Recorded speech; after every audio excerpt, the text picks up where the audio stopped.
Assalamualaikum warahmatullahi wabarakatuh.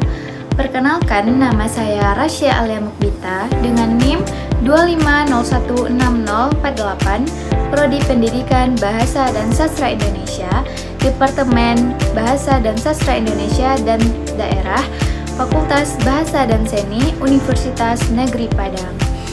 Baik, di sini saya akan melaksanakan tugas video untuk memenuhi tugas mata kuliah pengantar linguistik umum yang diampu oleh Bapak Dr. Rida Hasnul Ulia, SPD MPD.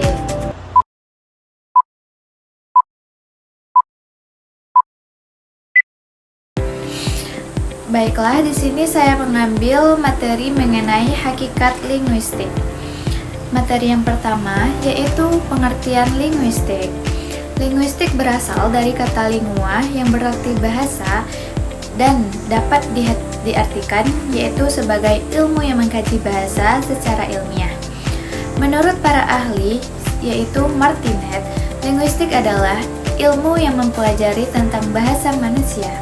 Jadi, objek yang dikaji linguistik bukanlah hanya satu bahasa, tetapi bahasa secara umum.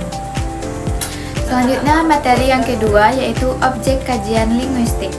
Objek kajian linguistik sendiri adalah bahasa. Bahasa sebagai alat komunikasi manusia, dan linguistik mengkaji beberapa hal, yaitu yang pertama yaitu bunyi bahasa, yang kedua pembentukan kata, yang ketiga pembentukan kalimat, yang keempat makna, yang terakhir penggunaan bahasa dalam masyarakat. Materi selanjutnya yaitu konsep lingue, parole, dan langue. Langue yaitu sistem bahasa yang bersifat abstrak dan sosial. Yang kedua, parole, yaitu ujaran yang diucapkan individu dengan individu yang lain. Dan yang terakhir adalah langue, yaitu kemampuan bahasa manusia secara umum. Jadi, linguistik mengkaji langue melalui parole. Dan selanjutnya yaitu keilmiahan linguistik. Linguistik disebut ilmu karena bersifat empiris, yaitu berdasarkan data nyata. Yang kedua, bersifat eksak, di mana dapat dibuktikan. Dan terakhir, bersifat objektif, yaitu bebas dari pendapat pribadi. Selanjutnya, yaitu tahap perkembangan linguistik. Nah, tahap ini dibagi menjadi 3. Yang pertama, yaitu tahap spekulasi. Yang kedua, tahap observasi dan klasifikasi. Yang ketiga, yaitu tahap perumusan teori. Sekarang, linguistik berada pada tahap ilmiah karena berbasiskan dari teori. Selanjutnya yaitu metode dalam linguistik. Nah, metode dalam linguistik ini terdapat juga beberapa metode. Yang pertama yaitu metode induktif, yaitu di mana metode ini dari data ke teori. Yang kedua yaitu metode deduktif, di mana metode ini dari teori ke data.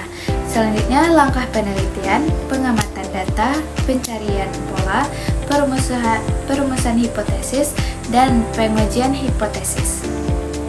Nah, materi selanjutnya yaitu manfaat mempelajari linguistik.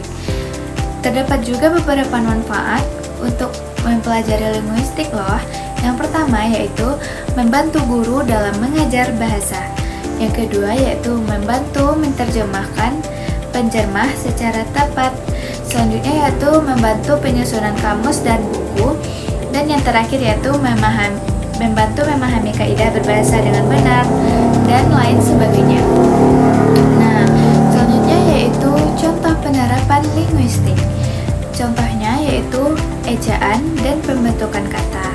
Yang kedua, struktur kalimat. Ketiga, makna kata. Keempat, penggunaan bahasa sesuai konteks. Dan yang terakhir yaitu perbedaan bahasa baku dan tidak baku. Nah, dari itulah materi yang dapat saya sampaikan. Maka dari itu saya akan menarik kesimpulan, yaitu linguistik adalah ilmu tentang bahasa, bersifat ilmiah, objektif, dan sistematis. Penting untuk semua yang berkaitan dengan bahasa, menjadi dasar mempelajari bahasa Indonesia secara benar dan baik. Baiklah, itulah materi yang dapat saya sampaikan. Apabila salah dan janggal, saya mohon maaf. Saya sudahi dengan wassalamualaikum warahmatullahi wabarakatuh.